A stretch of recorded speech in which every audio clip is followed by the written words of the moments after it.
Welcome to Ampyre Sessions, where discovery meets rebellion. This is the show that takes you on a journey through the world of music, the riffs, the legends, the hidden stories, and the lessons that fuel creativity. Here we break down the craft, the culture, and the chaos of sound, making it raw and unforgettable. Whether you're a musician, a fan, or just hungry for knowledge, Ampyre is your backstage pass to the rebellion of audio. So plug in, turn up. This is Ampyre Sessions. Welcome back, guys, to Ampyre Sessions. I am your host, Dustin, taking you on this crazy journey through the world of music. I gotta say, we're in double digits now, ladies and gentlemen. Yes, this is episode 10. 1-0. Episode 10. That is exciting. We got to double digits finally. And I think this is going to be a really good episode for you guys. We haven't done a what if episode in a while, so I'm actually really excited, really pumped to bring this to you. Last what if you remember, was Kurt Cobain. What if Kurt Cobain survived?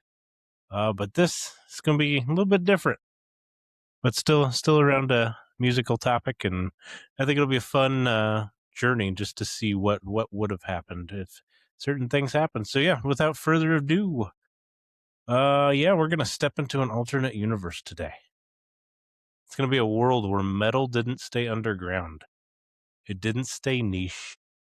And it didn't stay, quote unquote, for the few, but instead became the dominant force in mainstream pop culture. Yeah, I said that. Metal didn't stay underground, but it became a dominant force in mainstream pop culture.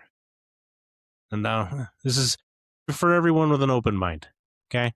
So, imagine turning on your car radio and hearing blast beats between traffic updates, a bunch of drum kicks.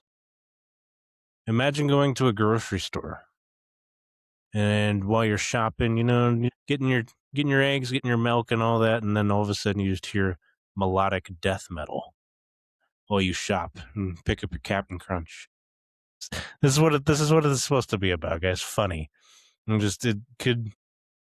what would have happened, Imagine top 40 charts filled with double kicks, guttural vocals, and guitar solos that melt your face off instead of pop. That's right. Today, we are exploring what pop radio would sound like, how culture would shift, how fashion, movies, and social media would evolve, how pop stars would adapt, because I would imagine in this alternate universe, pop stars would have to be the underground, right? Somebody has to be there. And what this alternate universe says about our real one. Okay, so without further ado, let's dive into this alternate universe where metal took over pop radio. Yeah, the sound of pop radio in a metal-dominated world. Let's start with the most obvious question that you guys are probably thinking. What would pop radio sound like if metal ruled the world? So the first thing, the pop-metal hybrid becomes a default. Okay? Obviously, that just sounds natural, which if you guys Google it, there's like 80 million genres of metal music. Okay? But each of them have their own niche genres, like baby metal, crab metal, pop metal, everything of the such. I mean, pop metal does make sense if it's taking over pop radio, right? So instead of the genre of bubblegum pop, the mainstream sound becomes big choruses filled with heavy, heavy riffs, polished productions, melodic hooks, and breakdowns that hit like a truck. Think catchy, but also crushing music. This is crazy because if you think about it, like even like metal music, the classic age, like Metallica, Megadeth, things of that nature. Imagine just going through a grocery store and hearing like this Enter Sandman or something like that, which to me would be cool. I would love every minute of it if they had metal grocery stores, because I don't know about you, but I'm sick and tired of hearing the same poppy music when you go shopping. Granted, it's for everybody. It's music that's made for kids and everything of that nature. It's a good PG mix, but it'd be cool if, some of the people from the underground like myself had a place to go, which used to be Hot Topic. Now, Hot Topic isn't what Hot Topic used to be. But anyways, I'm getting off track. Move on to the second part of that question of what would pop radio sound like if metal ruled the world. Second, the blast beats would go commercial. Producers start using blast beats the way they use trap hi-hats today. So as rhythmic texture. Okay. So those like huge beats that really get you pumped up and going when you listen to like metal or rock or heavy rock. They would use those instead of, like trap beats. 3, this one probably people will laugh at. Screams become normalized. So harsh vocals aren't scary anymore, which I to me they're not, but to others they might freak out if they heard, screaming lyrics. They're just another expressive tool, kind of like how a falsetto is used or how a rap flow is used. So screams become normalized, which is cool, but again, I can see why people wouldn't want to go shopping in a grocery store and you just hear like some dude screaming his heart out on a track. Yeah. Guitar solos return to the spotlight. That I absolutely love, and that should be around no matter what. But it's not, sadly. It isn't in today's day and age. Pop songs feature 8-bar solos again. Radio had to shorten them, but they're still included. It's a thing that's really missing about music nowadays is you don't have... Only thing you feature is the artist. No one ever behind the artist. And it gets kind of annoying. Only in rock radio do you really hear that come out. But yeah. So 5, the loudness wars get even louder. If metal dominates, the entire industry pushes mixes hotter, punchier, and more aggressive, which is good. And the loudness wars we'll explain in future episodes. But for short terms, they were to where certain platforms could increase the volume of certain sounds. But again, we'll get into that in a different episode. Number 6, ballads evolve. So even slow songs have atmospheric guitars, cinematic drums, emotional soaring vocals, and dynamic builds that explode in the final chorus. Pop radio becomes a battlefield of emotion and distortion, and listeners love it. And to be honest, I think we're kind of headed in that way too with the way genres are made. People love to hear that punchier, hard-hitting things to get out some emotion. It's fun to think of. The next section, that just backtracking and taking a recap. Oh, this is what pop radio would sound like if metal ruled the world. Pop metal would become your hybrid, your mainstay for a genre. Blast beats go commercial instead of trap hits. Screams, like screaming vocals, would become normalized. Guitar solos would return to the spotlight. Never should have left to begin with, in my opinion. But yeah, the loudness wars we'll get into in a different episode. You can kind of bypass that one. But ballads evolve, so slow hits are still there, even with metal. People don't know that, but metal, yes, does produce some slow hits. Some good ballads. But yeah, we'll move on to the next segment that we have, which is pop stars reimagined as metal vocalists.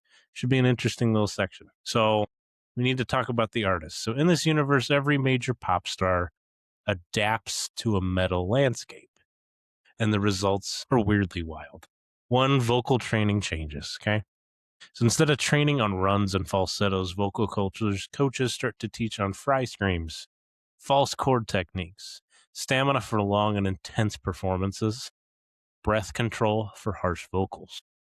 Okay, so the way even teachers would teach music changes in this universe, which is pretty cool. The stage presence evolves. Pop stars start to incorporate headbanging, synchronized moshing, so like mosh pits, pyro cues, theatrical lighting, and darker aesthetics, which I think this is absolutely fun just to think about. But yeah, the stage presence. Imagine going to like I don't know, maybe a Taylor Swift concert or maybe even someone else who's really popular, like Bruno Mars, and all of a sudden you just have a way different stage presence. It's like going to a Metallica concert, but it's Bruno Mars. To me, that's hilarious. But it's a thing in this universe. Genre blending becomes the normal, okay? So artists mix of various genres like metalcore, gent metal, so like Tool, symphonic metal, and new metal. New metal being like Korn, Linkin Park, Limp Bizkit, things of that nature. Industrial metal, you start getting more pop hooks, and electronic textures start to run wild in the metal industry, which I think is pretty cool, which it does. Some artists actually incorporate that now in the metal scene as well. Before collaborations get wild, just close your eyes and take a second and imagine these with me. So, a pop diva featuring a black metal vocalist, a boy band with a breakdown section, a rapper trading bars with a metal guitarist, which, to be honest, isn't so far-fetched in today's music, a DJ remixing a deathcore track into a club banger. I absolutely love these ideas.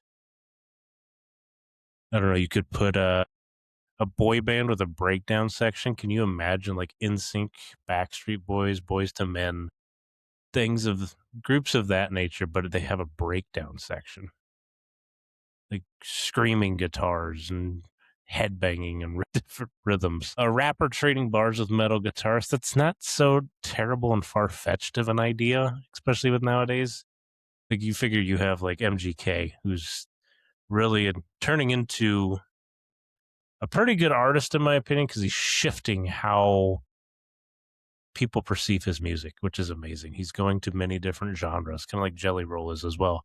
But I mean, he's very, very talented, and he was a pretty decent rapper until he started to get in some trouble with Eminem. Yeah, that could definitely be a modern thing, not so far-fetched. And a DJ remixing a deathcore track into a club banger. I mean, they could do that now, but I just don't see a DJ using like maybe just the lyrics, but nothing of anything else on that track. You'd still have your trap mixes and stuff like that to put over, but you could use the lyrics. So, I mean, it's not as far-fetched, but I don't see a DJ incorporating metal music into their repertoire. Depends on the crowd, I guess, too. Moving on to 5, image and branding shift. So this is where things get fun, and I actually like it. Pop stars start to adopt more of the leather look, right, for fashion. Spikes become a thing. Think like Kiss back in the day. If you're ever a part of the Kiss Army, which I know some people that are local that love Kiss as well, but imagine Kiss, but that is the mainstream. Like that took over pop. That took over fashion. They're so cool to me. Dark glam starts to become a thing. Cyberpunk aesthetics, which that brand to me is slowly starting to become a thing with how the new technology increases and the new way of music is being produced. It wouldn't surprise me if that actually does start to become a fashion statement. Theatrical makeup, again, metal-inspired logos, Kiss, Metallica, Slayer, those really spiky, hard-written looks. The line between pop and metal disappears. Everything becomes hybrid, which I absolutely love. But you move on to the next section, culture in a metal-dominated world. So what does that look like? So if metal ruled a pop culture, the ripple effects in this world would be massive. Extremely massive. The things that are underground nowadays would become more mainstream, and vice versa. So fashion becomes darker and more expressive. Mainstream fashion leans into black clothing, distressed textures, combat boots, which those are starting to become a thing again, even non-military professionals. Band tees become a thing again. Please bring back that look. Even now, right now, and not even in this alternate universe, please bring back the band tee look. I miss that so much. That's what made Hot Topic. And I'm so sick that we don't walk in there and you don't hear metal music. You don't hear hard rock. You don't hear any rock. And it's to me, it's sad. It's a sad time. I loved to rock the band tee look back in the day. Leather jackets were huge. I even loved rocking those, but that becomes more into the fashion statement. Metal inspired jewelry, your bracelets, your multiple rings look, just a bunch of chain wallets even probably become a thing.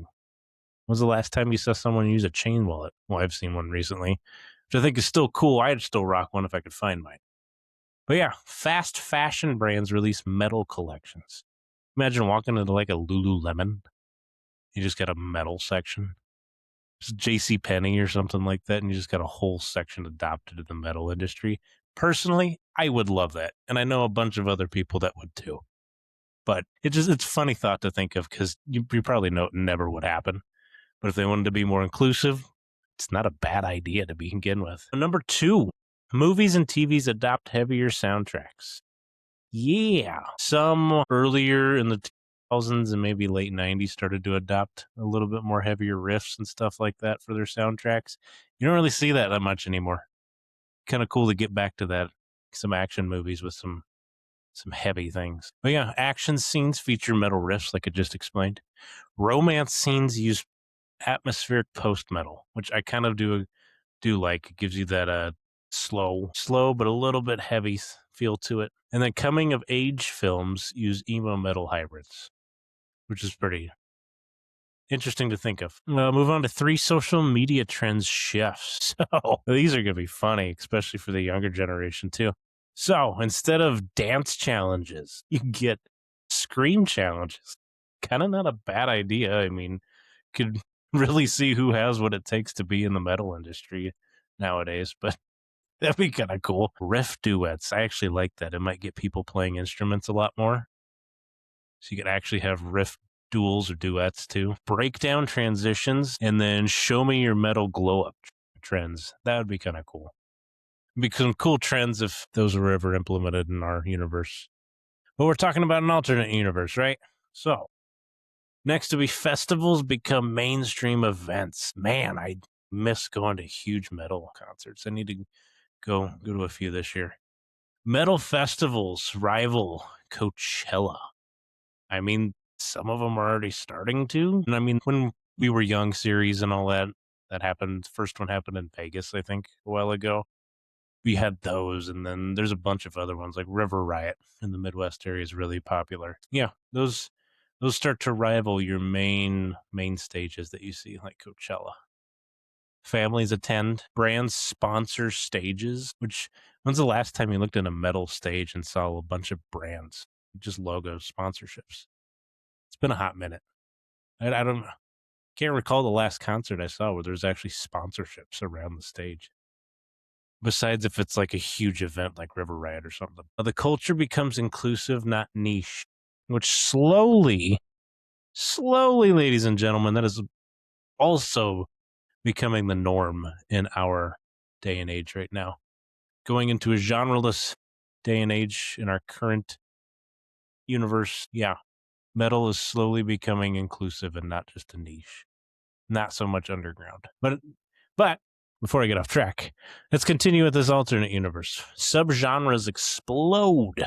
So when metal becomes mainstream, new micro genres appear. You got, for instance, genres of bubblegum metal, synth metal, acoustic metal, hyper metal, and ambient doom pop. The creativity with this becomes endless. And even in our current day and age, when you have collaborations going left and right and going crazy right now, kind of could possibly see that in the next, 5-10 years, maybe having these combined micro genres. But we'll move on.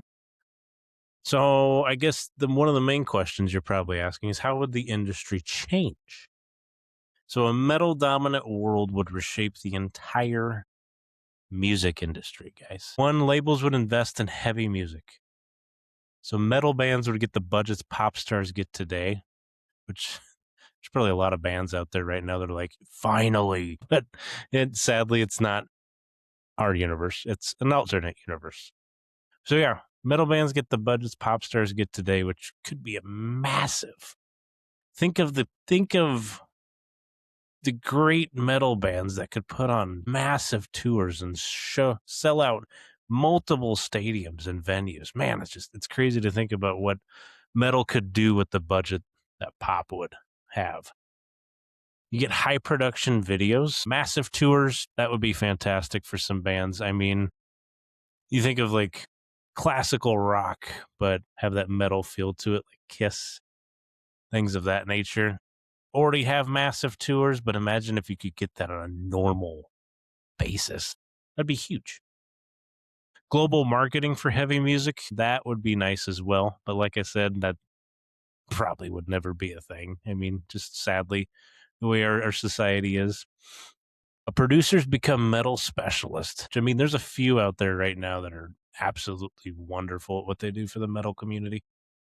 But yeah, the hottest producers are riff architects, drum programming wizards, scream coaches, and mix engineers who can handle 200 guitar layers. I mean, that's not so out of whack. 3 radio stations adapt. Obviously, we're going to take over radio. Radio stations have to meld with the times, right? So stations create soft metal mornings, lunchtime breakdowns, and midnight doom hours. So I don't even know if some of the rock stations actually still do things for the rock community the way they used to, or even do sections specific to this. Yeah, it'd be kind of cool to actually see some of that brought back. Award shows change. Metal categories become the main event. Performances include pyro, choirs, and full theatrical sets. 5, music education evolves. Schools start to teach metal history, metal composition, metal vocal techniques, and metal production. Kids grow up learning riffs instead of recorder songs. Granted, I was one of those kids that did learn recorder, but I learned to start melding other genres into what makes me, me, because of that one teacher that I did list in the Origin episode. Yeah. Miss Lovejoy, she did a fantastic job of not just teaching music, but teaching all types of music, no matter what it is. She didn't care. She just wanted the kids to love and learn music. And that's something I will forever take with me to my grave, which I highly appreciate her for that. But we'll move on in this alternate universe, what this alternate universe reveals about our current one. So, this episode isn't just fun, it's revealing, right? So one, metal has always influenced pop. Even if it's not mainstream, metal's fingerprints are everywhere. Production techniques, fashion, attitude, stage design, vocal styles, guitar tones, it's everywhere, and you just don't notice it. Think really hard and really deep, stage designs, the attitude and flair that artists come out with.